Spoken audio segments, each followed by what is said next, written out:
Hey there YouTube, Paul Oz here once again. Today we're going to be doing a different kind of review. This is a review not of the guitar, which is a Gibson SG from 1983. It's actually of these pickups. These are called Rokconn pickups. They are workhorse metal pickups. Rokconn sent these over quite a while ago and I've been sitting on it a little bit just to really get used to the sound of the pickups.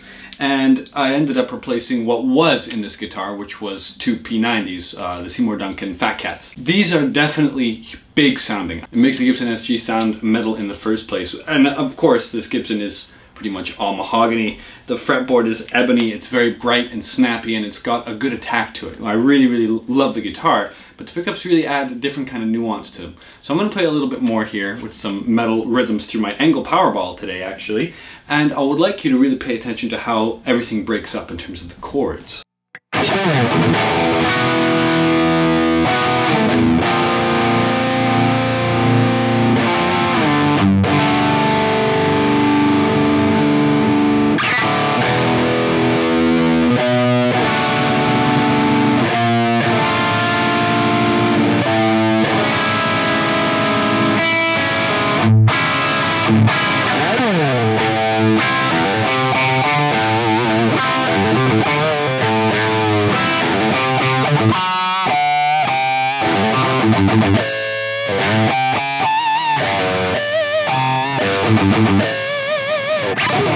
So it's very rich and harmonic and metal and cool, and I really am a fan of the way that the pickups work with mahogany specifically. I always believe that mahogany is pretty much the best tone wood for metal. It's just got that lead and that warmth to it, and if you have the right pickups it really brings out some of the higher end stuff that could be going on, and it makes it really good. This guitar is a very different beast from when it had Fat Cats in it, right? So let's talk a little bit about these pickups and this company. This company is based out in Ontario in Canada, and I believe it's just the one guy, Mr. Keegan, and he's a very nice guy, and I've been very cruel to take so long with this review. Sorry buddy. So I just thought I'd talk about the packaging in terms of what I received when he sent these two pickups. So he sent this nice little box with the hidden addresses here, and they were both in two separate boxes, the two pickups.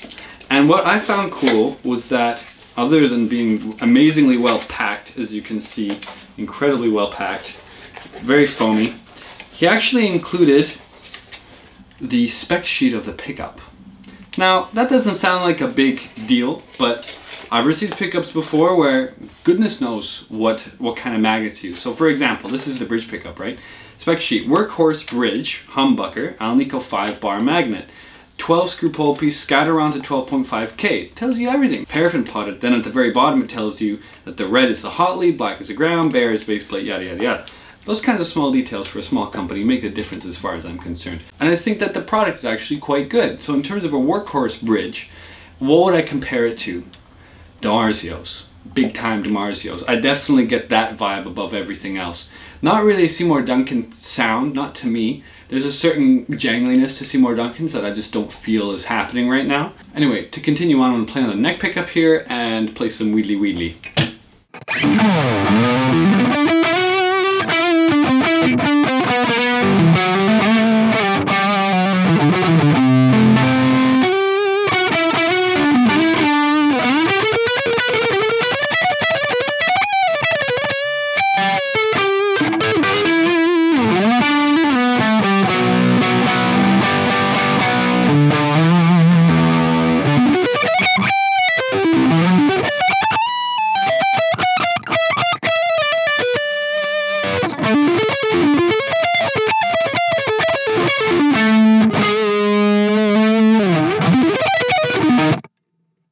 As you can see, the output is great. I really love the way that the neck pickup and the bridge pickup are just really nice and evenly matched. There's something to be said about a product that's just been made right. I really appreciate the fact that the guitar sounds a bit more alive with these pickups.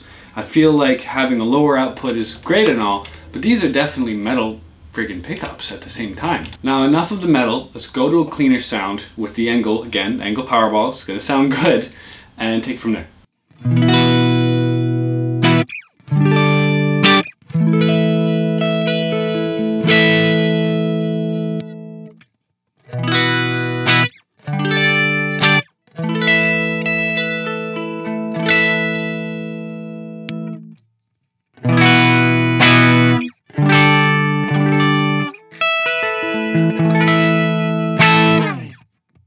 really love the fact that it overdrives the amp just a little bit. These are hot, nice pickups that are sizzling when it comes to metal stuff, I think. And I think for clean it's really diverse and totally usable. I love the fact that each sound is so different.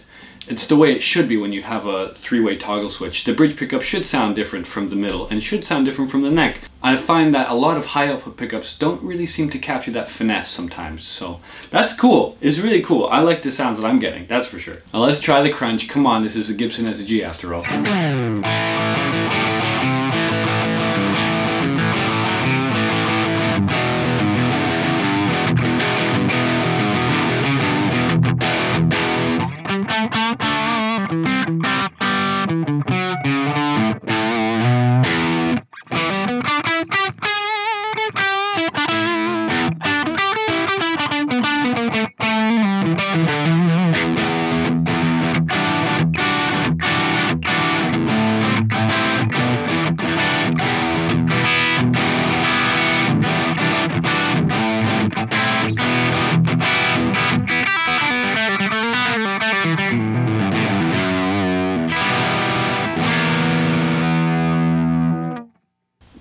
Pretty much what you'd expect to hear from a Gibson, not, you know, roaring metal, which is, you know, what I'm using the guitar for, a lot for at least.